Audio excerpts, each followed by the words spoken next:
बिस्मिल्लाहिर्रहमानिर्रहीम। अस्सलाम वालेकुम नाज़रीन, मैं हूं ज़ैन अली। नाज़रीन, 18 नवंबर है और दिन है हफ्ते का जब से इलेक्शन की तारीख का ऐलान हुआ है, यानी जब से ये ऐलान हुआ कि 8 फरवरी 2024 को मुल्क में आम इंतखाबात होंगे, तब से एक सवाल जो हर जगह पर गर्दिश कर रहा है, जो एक सवाल जो हर जगह पर पूछा जा रहा है, वो ये कि क्या तहरीके इंसाफ को सियासी सरगर्मियां करने की इजाजत होगी? क्या इमरान खान जेल से बाहर आकर इंतखाबी सियासत में हिस्सा लेंगे? तहरीक इंसाफ को उसी तरीके से सियासी जलसे जुलूस करने की इजाजत होगी जिस तरीके का जलसा जुलूस तमाम तर सियासी जमातें हर इंतखाबात से पहले करती हैं? पिछले 3 हफ्तों के दौरान पुलिस ने तहरीक इंसाफ के कारकुनान पर जिस किस्म का क्रैकडाउन किया, यानी पूरे मुल्क में कोई एक जलसा, कोई एक वर्कर कन्वेंशन नहीं होने दिया। जहां पर तहरीक इंसाफ के कारकुनान कोई वर्कर कन्वेंशन करने का ऐलान करते, पुलिस पहले पहुंच जाती। तमाम तर निगरान हुकूमतों को यह हिदायत की गई है, वो पंजाब की निगरान हुकूमत हो, सिंध की हो, केपीके की हो या वफाकी निगरान हुकूमत हो, तमाम तर निगरान हुकूमतों को यह हिदायत की गई है कि पूरे मुल्क में तहरीक इंसाफ का कोई एक जलसा नहीं होने देना, कोई एक वर्कर कन्वेंशन नहीं होने देना। लेकिन उसके बावजूद मैं आपको पिछले 4 दिन से मुसलसल आगाह कर रहा हूं कि वो पूरा प्लान जो तहरीक इंसाफ के खिलाफ बनाया गया, तहरीक इंसाफ को इंतखाबी सियासत से दूर रखने का बनाया गया, या तहरीक इंसाफ के कारकुनान को इलेक्शन से पहले मुतहर्रिक ना होने देने का बनाया गया, केपीके में तहरीक इंसाफ के कारकुनान उस प्लान को नाकाम बना रहे हैं। तहरीक इंसाफ के कारकुनान केपीके के अंदर वो पूरा प्लान फ्लॉप कर रहे हैं। पिछले 4 दिन से ये मामला चल रहा था, लेकिन आज 18 नवंबर हफ्ते के दिन कुछ हैरानकुन मनाजिर, यानी वो मनाजिर जो शायद किसी ने नहीं सोचे थे, जिन्होंने भी ये पूरा प्लान बनाया था तहरीक इंसाफ को इंतखाबी सियासत से दूर रखने का, उनके वहमो गुमान में भी ये नहीं होगा कि इतनी बड़ी तादाद में केपीके के अंदर तहरीक इंसाफ के कारकुनान निकल आएंगे। यानी एक तरह से आज तहरीक इंसाफ के हक में केपीके की आवाम ने रेफरेंडम दिया है। वो वीडियोस, वो विजुअल सामने आए हैं जिसने सबको हैरान कर दिया। तफसीलात मैं आपको बता देता हूं, फिर आपको बताऊंगा कि सुप्रीम कोर्ट ऑफ पाकिस्तान से कौन सा बड़ा फैसला आ गया। यानी अब यह नामुमकिन हो गया है कि तहरीक इंसाफ के पूरे मुल्क में जलसे रोके जा सकें, तहरीक इंसाफ की सियासी सरगर्मियां रोकी जा सके। अब बाकायदा तौर पर पूरे मुल्क में तहरीक इंसाफ सियासी सरगर्मियां करने जा रही है। शेड्यूल आ चुका है, बाकायदा तौर पर शेड्यूल आ चुका है, और इसकी बुनियाद केपीके के अंदर तहरीक इंसाफ के कारकुनान ने रखी है। तफसीलात मैं आपको बता देता हूं। 4 दिन पहले 4 सद्दा के अंदर तहरीक इंसाफ के कारकुनान इकट्ठे हुए थे और वहीं से मामला शुरू हुआ था। शेर अफजल मरवत पाकिस्तान तहरीक इंसाफ के अब रहनुमा भी हैं और इमरान खान के वकील भी हैं। उन्होंने दरअसल तहरीक इंसाफ के कारकुनान को केपीके के अंदर मुतहर्रिक किया। वो जहां जा रहे थे वहां पर एक जलसा हो रहा था। 2 दिन से लगातार उनका जिस तरीके का इस्तकबाल किया जा रहा था, जिस तरीके की तस्वीर और वीडियोस आ रही थी, लग रहा था कि अब ये सियासी सरगर्मियां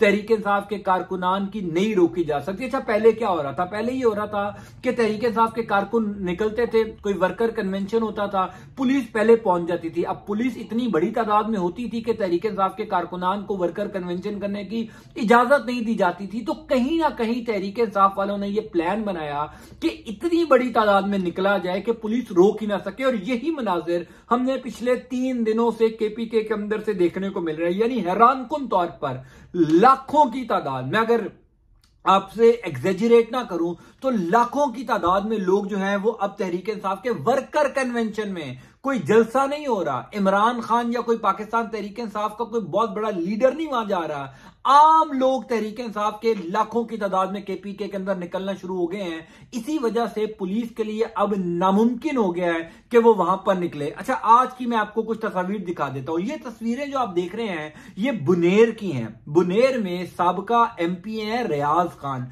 उन्होंने अपने डेरे के अंदर, यानी 4 दीवारी के अंदर, जो अभी वहां के बुनेर के एमएनए के कैंडिडेट हैं तहरीक इंसाफ के कामरान खान, उनके एजाज में ये एक वहां पर जलसा कह लीजिए, इसको कॉर्नर मीटिंग कह लीजिए, वो रखी। लोगों ने ऐसा रिस्पांस दिया जो हैरानकुन था। आहिस्ता आहिस्ता इलेक्शन मुहिम का आगाज तहरीक इंसाफ ने केपीके के अंदर से कर दिया। अच्छा, जब ये अब सारी वीडियोस आ रही हैं, सब तस्वीर आ रही हैं, तो अब से कुछ देर पहले तहरीक इंसाफ ने बाकायदा तौर पर तमाम तर वर्कर कन्वेंशन जो अगले 4-5 5 दिनों में, अगले 10 दिनों में खैबर पख्तूनख्वा के अंदर होने जा रहे हैं, उसकी तारीखों का भी ऐलान कर दिया। आप वो तारीखें भी अपनी स्क्रीन के ऊपर देख लीजिए। पहला 22 नवंबर को तहसील मथुरा में होगा, 24 नवंबर को पिशावर में होगा केपीके का वर्कर कन्वेंशन, 26 नवंबर को करक में होगा और 3 दिसंबर को होगा बुनेर में। ये अगले 4 वर्कर कन्वेंशन जो है उसकी तारीख का ऐलान हो चुका है। एक बात तो है कि अब पुलिस इन वर्कर कन्वेंशन को नहीं रोकेगी। 2 वजूहात हैं।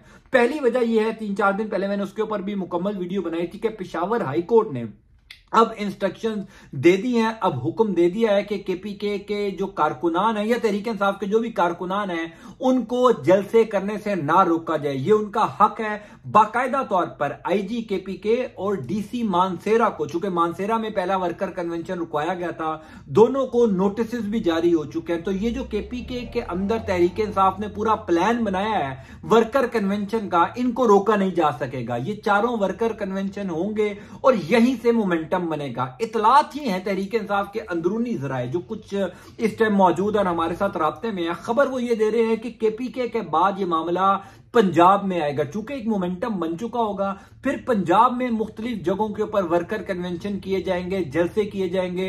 तब तक हालात को देखा जाएगा। ऐन मुमकिन है तब तक सुप्रीम कोर्ट ऑफ पाकिस्तान कोई बड़ा फैसला दे दे। चूंकि 24 नवंबर को इंतहाई इंपॉर्टेंट दिन है। 24 नवंबर को इमरान खान का case supreme court of Pakistan में लगा हुआ है। इमरान खान ऐन मुमकिन है खुद भी सुप्रीम कोर्ट जा सकते हैं, यानी उनको शायद सुप्रीम कोर्ट में लेकर जाया जाए या सुप्रीम कोर्ट ऑफ पाकिस्तान खुद ये हुक्म दे दे कि इमरान खान को जो है वो पेश किया जाए। तो 24 नवंबर तक सुप्रीम कोर्ट ऑफ पाकिस्तान भी कोई बड़ा फैसला दे सकता है। अलबत्ता तहरीक इंसाफ जो है वो पूरा प्लान बना चुकी है। अगर इमरान खान जेल से बाहर नहीं भी आते तब भी इंतखाबी सियासत में तहरीक इंसाफ पूरा किरदार अदा करने जा रही है। तो केपीके से जो ये मामला सारा शुरू हुआ था, ये अब आहिस्ता आहिस्ता पंजाब, सिंध और दीगर सूबों में जाएगा। रोजाना की बुनियाद पर तहरीक इंसाफ के कारकुनान एक बहुत बड़ी तादाद में वहां पर निकल रहे हैं। जो कल शेर अफजल मरवत ने एक जलसा किया, वो जलसा मुख्तलिफ जगहों के ऊपर, चूंकि पाकिस्तान का मीडिया तो ये दिखा नहीं रहा, कोई एक जलसा, कोई एक वर्कर कन्वेंशन पाकिस्तान तहरीक इंसाफ का आपको टीवी के ऊपर नजर नहीं आएगा। यानी 8 फरवरी तक जब तक इंतखाबात नहीं हो जाते, जब तक कोई हुकूमत नहीं बन जाती, आपको तहरीक इंसाफ की खबर जो है वो नजर नहीं आएगी। तहरीक इंसाफ की कोई एक भी खबर आपको पाकिस्तान के मीडिया पर नजर नहीं आएगी। सिर्फ तहरीक इंसाफ के खिलाफ खबरें आपको नजर आएंगी। गो के इस टाइम जो कुछ केपीके के अंदर हो रहा है वो नवाज शरीफ के जलसों से बड़े इज्तिमात हैं। यानी नवाज शरीफ ने जो मीनारे पाकिस्तान में जलसा किया, तमाम इदारों को, मीडिया को, तमाम लोगों को साथ मिलाकर, उससे कई गुना बड़ा जलसा शेर अफजल मरवत ने किया। और अब तो लोग ये बात कर रहे हैं कि अगर शेर अफजल मरवत का इस्तकबाल ऐसा किया जा रहा है तो आप अंदाजा कीजिए जब इमरान खान बाहर आएंगे तो तब क्या हाल होगा। जब इमरान खान खुद जलसा करेंगे तब क्या हालात होंगे। इसी वजह से खौफजदा होकर तो इमरान खान को जमानत नहीं मिल रही, इसी बात से खौफजदा होकर तो इमरान खान किसी अदालत में उनको पेश नहीं किया जा रहा। मामला ये है कि केपीके से सियासी सरगर्मियां शुरू हो चुकी हैं और ये सियासी सरगर्मियां अब शायद ना रुके। जिस तरीके का लोगों ने रिएक्शन दिया है केपीके की आवाम ने, ये सियासी सरगर्मियां अब पूरे मुल्क में जाएंगी और तहरीक इंसाफ बाकायदा तौर पर इंतखाबी मुहिम का आगाज करेगी। मैं आपको इस सवाल से अपडेट करता जाऊंगा। अंटिल नेक्स्ट टाइम, अल्लाह हाफिज।